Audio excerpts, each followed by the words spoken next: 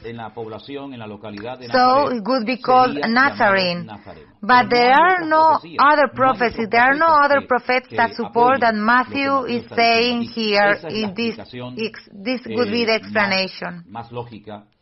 More logical of this text, of this prophecy. According, we advance. The angels travel at the speed of the light or faster? Look, John, I don't have the faintest idea how fast do angels travel. I do not know if they travel at the speed of the light.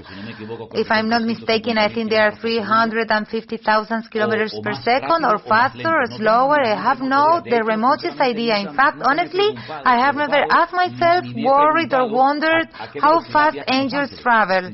I honestly can't give you an answer, because since the Bible does not say how fast they travel, how I'm going to give it to you? Where I'm going to get that answer from? So we will speak the Lord, if you are okay with that, when we reach in His presence, and He can tell us what speed do the angels travel. As the Bible doesn't say it, I cannot give you an answer. I could be lying. I would be saying something totally out of place if I told you the speed the angels travel, because I don't know. Another question comes. If God is perfect, why did He create a disorderly and empty earth, as in Genesis chapter 1 verse 2 says? I have read that the words in the original text are tohu and bohu. Yeah, which means without ornaments. No, they does not mean without ornaments. They mean something else. And it says that it's not the same. In 1 Corinthians chapter 14 verse 33 it says, because God is not a God of disorder. Well, that does not say 1 Corinthians. Does not say that it's not a God of disorder. The King James Version, it says that it's not a God of confusion. That is different. God is not a God of confusion, but of peace. Well, to summarize, could you explain why the Bible says that God created an earth mercy and empty? Is that the Bible does not say this. The Bible says that in the beginning, God originally created heaven and earth. And then, verse 2 says, the earth, He created the higher and the lower, and the earth went into a state of chaos, went into a state of disorder, darkness, completely changed what God had created in the beginning. Because if you realize in Genesis chapter 1, more than the tale of the creation, the story of the creation, although there are also parts that God is creating, but really, if you realize what God is doing, is putting in order the creation that has been disordered, altered, changed, and now we will explain why. Expert commentators says that between Genesis 1 and Genesis 1:2, something happened. Something happened that the earth was no longer what it was at first. Some attribute this chaos, this disorder, this darkness, and they attribute it to rebellion of Satan, who was thrown to the ground, and then there was a chaos in the earth as a result of the fall of Satan. It was what they usually say. Now, to this person who has done this question, I'm going to give you a verse. In fact, it would be good if you all notice it and then you read it. The palabra tohu, babohu, which are the ones that are translated by disordered and empty, are almost, we could say, two synonymous words, although they are two words, but they are like words that almost mean the same thing. It's one expression of astonishment. It's saying, what has happened? How it's all of this? It's an incoherence that is empty, and it could follow. if Jeremiah 4:23, those two words that appear in Genesis 1:2 are also there in Jeremiah 4:23. Read it, and you see those two words, how they were translated, which are exactly the same as those that appear in Genesis chapter 1, verse 2. God is putting the world in order. God separates the water above from the waters below. He's not creating the waters. Then they were already existed. And when the waters separate and one remains above and the other remains below, the earth comes out, then the earth was already there. God is creating. God is not creating, He's putting in order a creation that has been altered, that once it adorns it, once God orders it and gives order, once God puts everything in its place, then God saw that everything was again in balance, in harmony, and in absolute perfection. Then is when He created man. And He tells the man, there you have. This is so you can take care of it, so you can enjoy this beautiful, beautiful land with a perfect climate, with a balanced nature, etc. And He gives it to the man so that he is going, let's say, like a representative of God, takes charge and takes care of God's creation. Incidentally, man has made it fatal because there is no more damage to creation than that one that the man has done. Does not cease to amaze me because man is really ending up with his own planet, and the house where we live is deteriorating man more and more what God creates. So it's not that God created a messy earth. It's that something happened, we don't know exactly what, but it altered everything. But God created everything perfectly in order. Okay? Let's answer another question. A sister, Leticia, asked, based on Numbers chapter 27, what is it about consulting God through Urim and Burim? Light and perfection is what it means. Those were Urim and Tubim, two stones that the high priest carried in a bag inside his breastplate. Apart from the stones that he carried on his chest with the names of the 12 tribes of Israel, he carried 12 stones called Urim and Tubim, and that they were used in times of need for a quick response. Some think that one stone could be white and the other one could be black. Let's say like the white one was yes and the black one was no.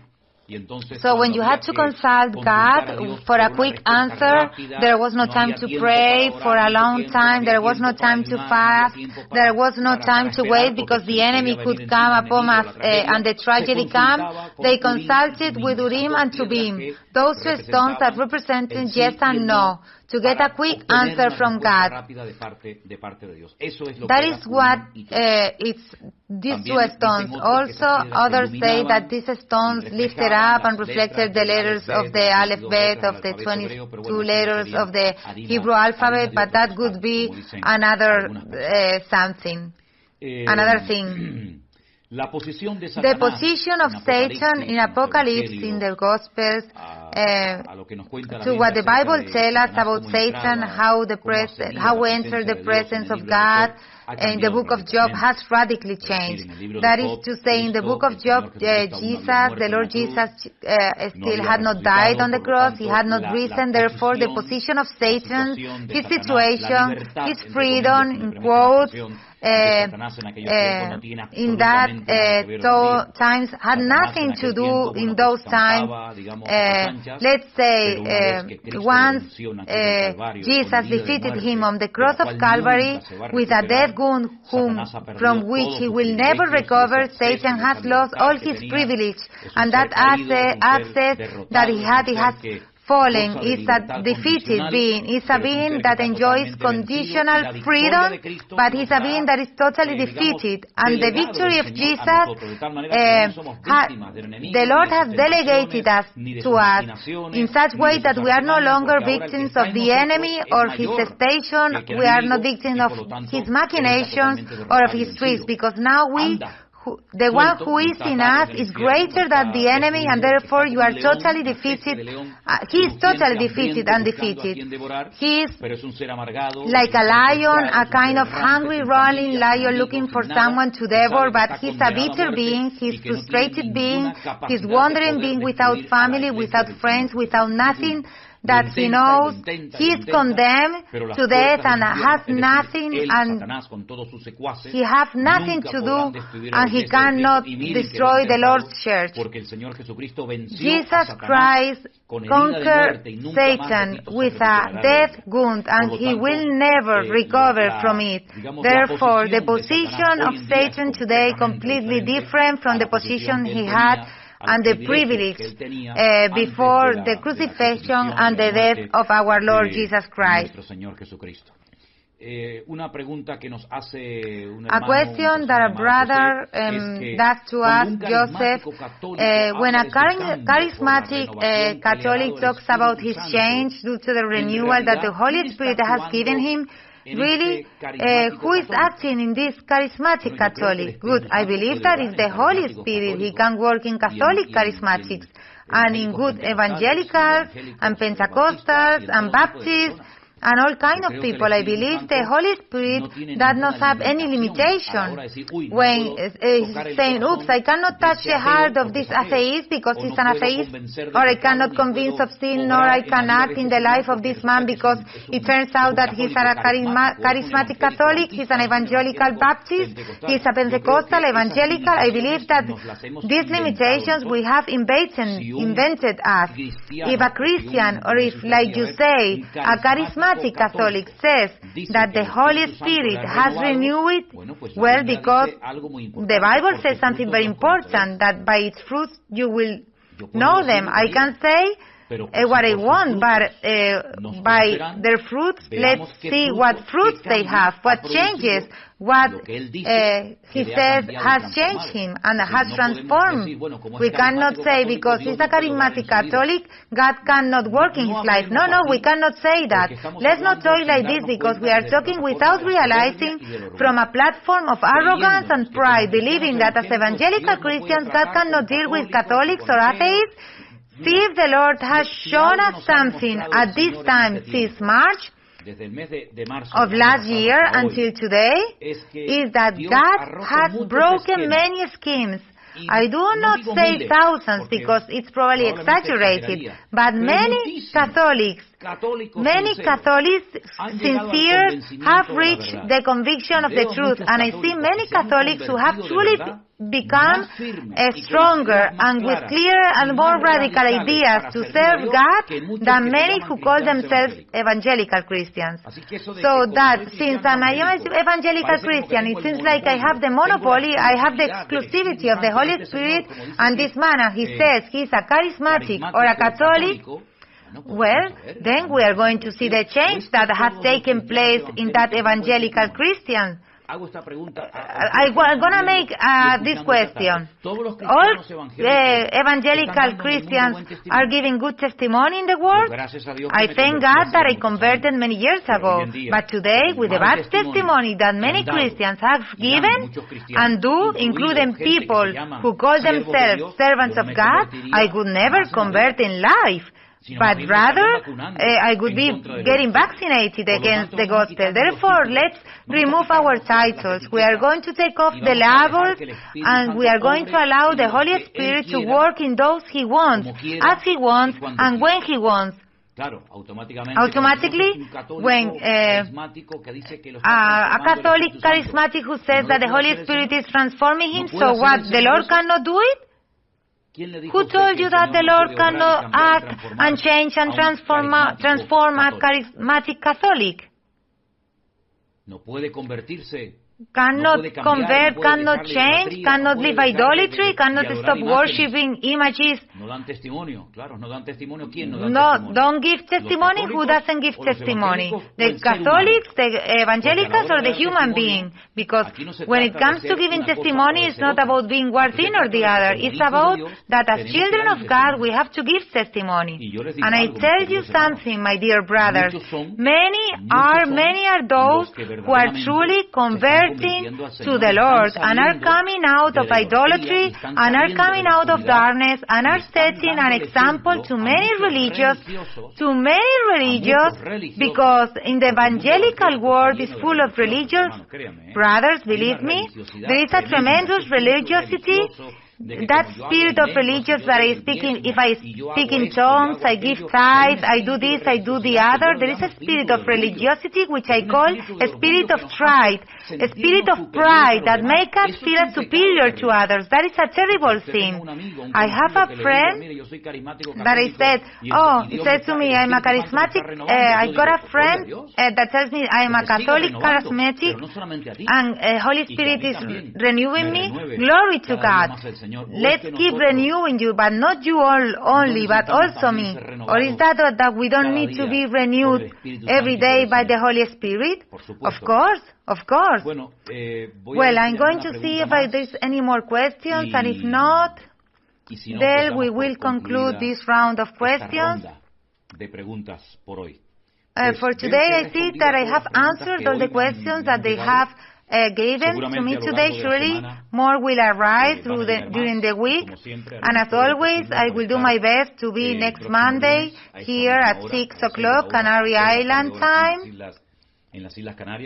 I want to thank all of you for connecting. I know that for many of you are complicated hours, many of you are working. But truly, God bless you for the effort you make, because you are an example. When people write to me and call me and says, right now I'm listening to the devotional and it's 3 a.m. in the morning. As in the other day, our brother's man in Colombia, he said, Pastor, it's 3 in the morning, I'm waiting for the devotional to begin. Dear brothers, the truth is that the example, the support, the affection and love that you have shown and continue to show toward us, I have no words. I have no words to thank you for everything that the Lord has given us and has given during all this time since March. I was telling the other day to Elena, my wife, God changed our lives since March. There is a before and there is an after. Since that confinement of March 14, 2020 to today, we have met thousands of brothers, families, extraordinary people. We have seen how the Lord has acted in hundreds and thousands of people that we don't know personally, because you always play with advantage. You see us, but I don't see any of you. But the truth is that we are tremendously grateful to the Lord, because we have learned together, we have cried together, we have loved together, we have enjoyed together, and we are together seeing the glory of the Lord. And as He is doing a wonderful work, because as I said before, we are in times of change, where God is working in His church as never before. And many, when they return to their congregations, it will not be as before, because now they have acquired a knowledge, and now know some things that they did not know before. And now we have attached to the Word in such a way that in the moment you hear something that is not biblical, you will see how you will have an authority to be able to react in a different way and not say amen, amen, amen to everything that was said, because now the light of the Word of God, we can say that is not of God, and everything and all the glory we will of course give it to the Lord. What do you think, brothers, if we finish with a prayer this evening? I will try little by little to read all the comments that I have been receiving. See that they do not stop entering. They do not stop entering comments. It's impossible to read them while I'm talking to you, but I will read them carefully. And also, as I have a week to read everything you have written, I will try to read, and let's pray. Te doy muchísimas gracias. Thank you, my God, for this privilege, this wonderful opportunity that you have given us one more day to be able to reach to so many lives that are hungry and thirsty for your presence and your word. Help us to serve you, to know you better every day, to strive to allow your Holy Spirit to bring renewal to our lives. Save our life as you have done till today. Give us health and physical strength, spiritual and mental strength, and save your beloved church. Bless it and use it as you have never done before. Continue to break hearts. Continue to bring conviction of sins to life.